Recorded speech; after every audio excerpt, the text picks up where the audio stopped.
I'm 91 years old, and I've lived alone for the past 15 years. When my husband Harold died, everyone worried about me. They meant well. They loved me. But every conversation carried the same soft fear. Peggy, you're going to be so lonely. Peggy, maybe you should move closer to the kids. Peggy, you need to get out more. It was as if living alone automatically meant living in sadness. Well, it has been 15 years now. I haven't moved. I still live in the same house. I don't go out very much. My days are mostly quiet. And I am perfectly, completely, wonderfully fine. I'm not lonely. In fact, if I'm honest, I've never really been lonely. I've felt grief. I've felt loss. I've felt the ache of missing someone who shared 47 years of my life. But loneliness? No. That's something different. And I know there are more people like me out there. People who are happy alone. People who feel peaceful in quiet spaces, but who secretly wonder if something is wrong with them, because the world keeps insisting that happiness must look loud and crowded. So I want to share what I've learned, 5 simple truths that have helped me live alone without ever feeling lonely. Maybe they'll help you too. The first thing, and this is the most important, is understanding that alone and lonely are not the same thing, not even close. You can be alone and feel deeply content. You can wake up in a silent house and feel calm instead of empty. You can spend an entire afternoon by yourself and feel restored rather than deprived. And you can also be surrounded by people and feel desperately lonely. I have seen both.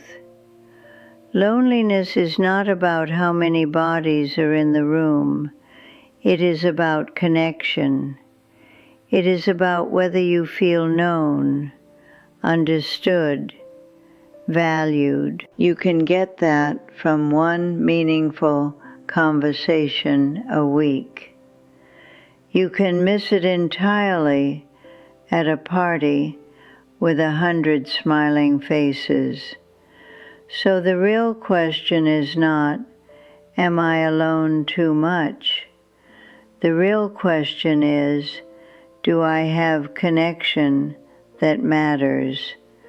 Those are very different questions. I speak to my daughter Karen every Sunday.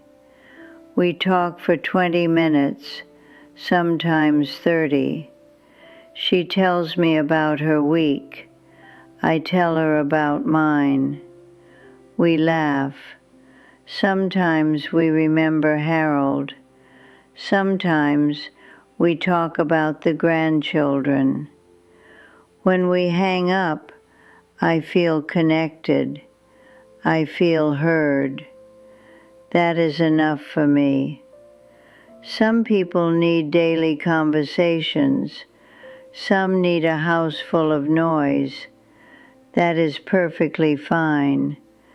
But do not assume you need constant company just because it seems like everyone else does. Sit quietly and ask yourself what you actually need. It may be less than you think. The second thing I've learned is that when you live alone, you must build your own structure. When you share a home with someone, your day naturally has rhythm. Meals together, bedtimes, conversations in the kitchen, the sound of another person moving through the house. Their schedule shapes yours without you even noticing.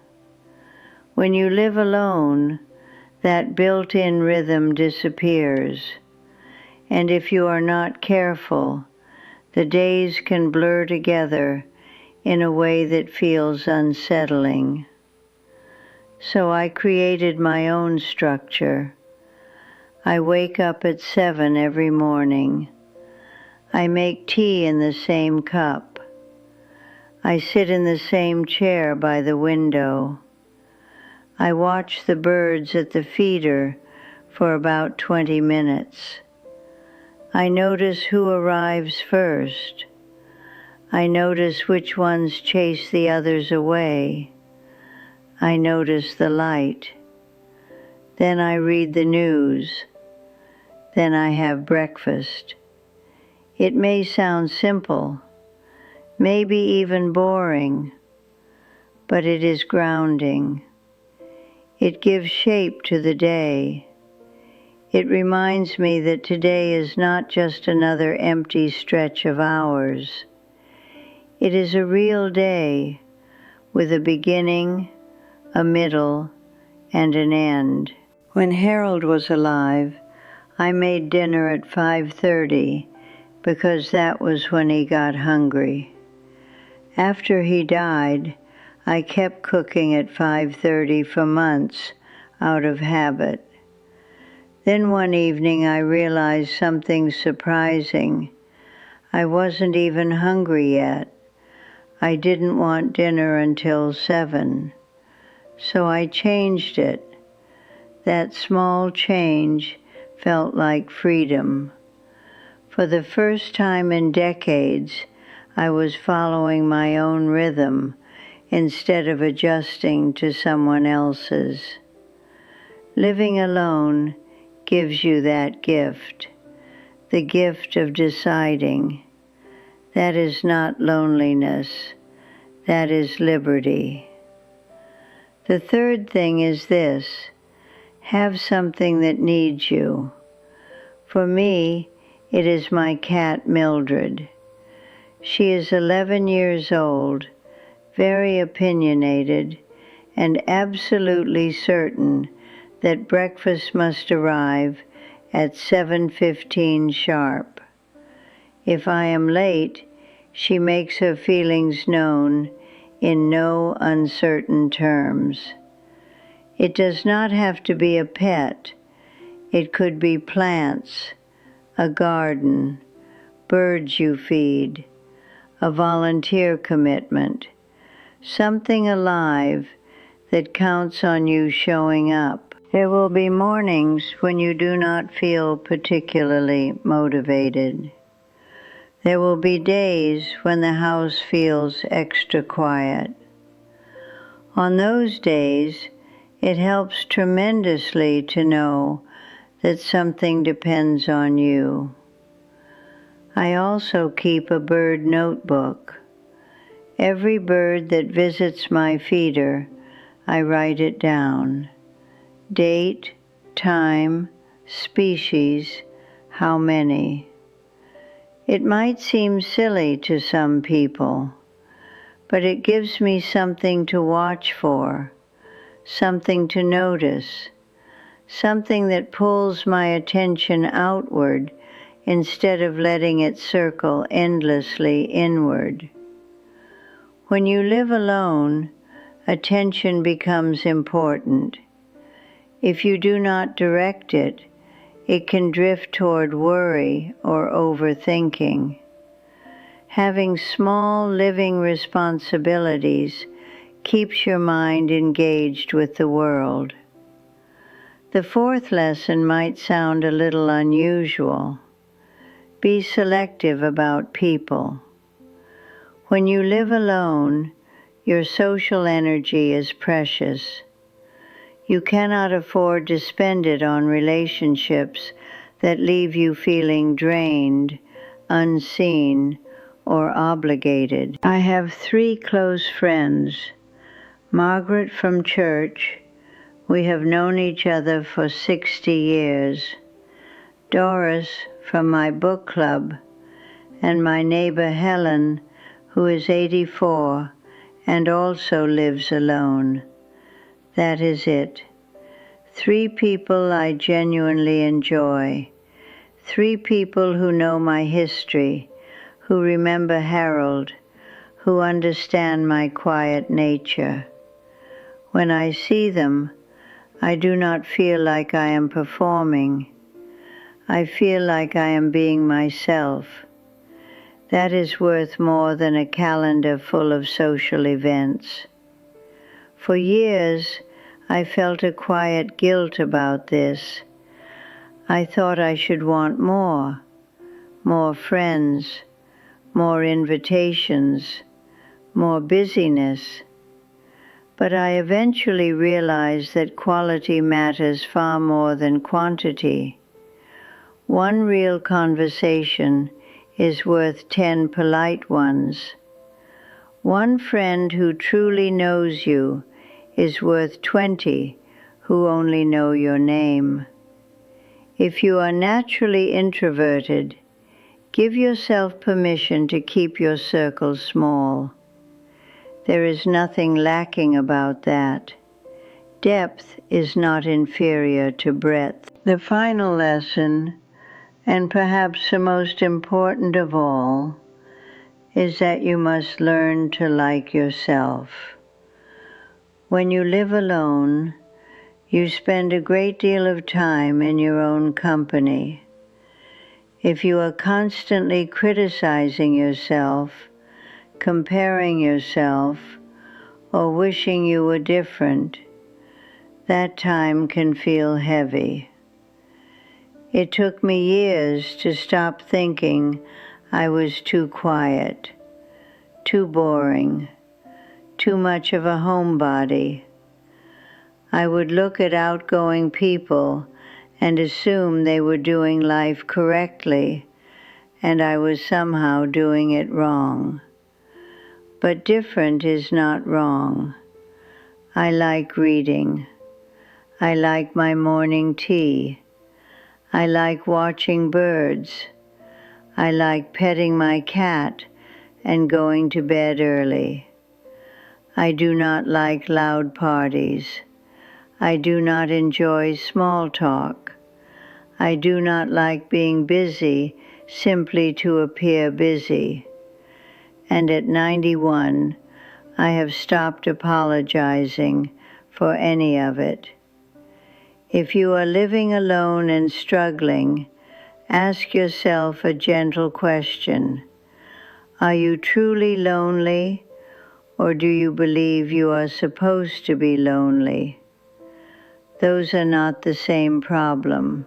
If you are genuinely lonely, then yes, you may need deeper connection. But if you are simply uncomfortable because your life does not match society's image of happiness, then what you need is permission. Permission to live quietly. Permission to enjoy solitude. Permission to be content with fewer voices and more stillness. I miss Harold. Of course I do. 47 years is a long time to share a life with someone. There is an empty chair at the table that never stops being empty. That absence is real.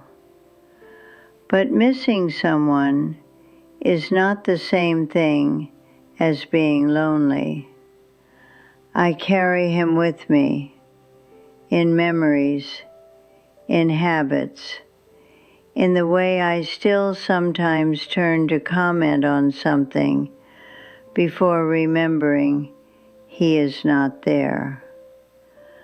My life is different now, but it is still full. My children worry that I am isolated. I understand why. From the outside, quiet can look like isolation, but it is not the same thing. I have my routine. I have Mildred.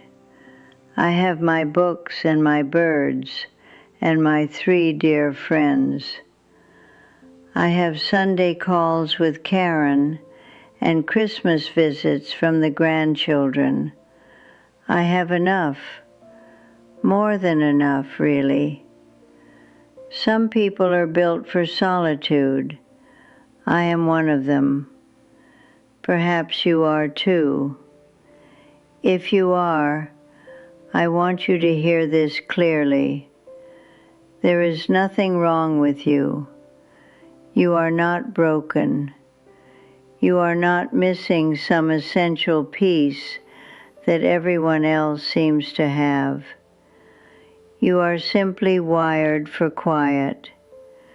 And quiet, when embraced instead of feared, can become a very good life. So, if I were to sum it all up, it would be this. Understand the difference between alone and lonely. Build a rhythm for your days. Care for something that depends on you. Choose your people carefully and make peace with who you are. That is all I have learned in these 91 years. Now, it is time for my afternoon tea, and Mildred is already staring at me as if I have tested her patience long enough. Be well.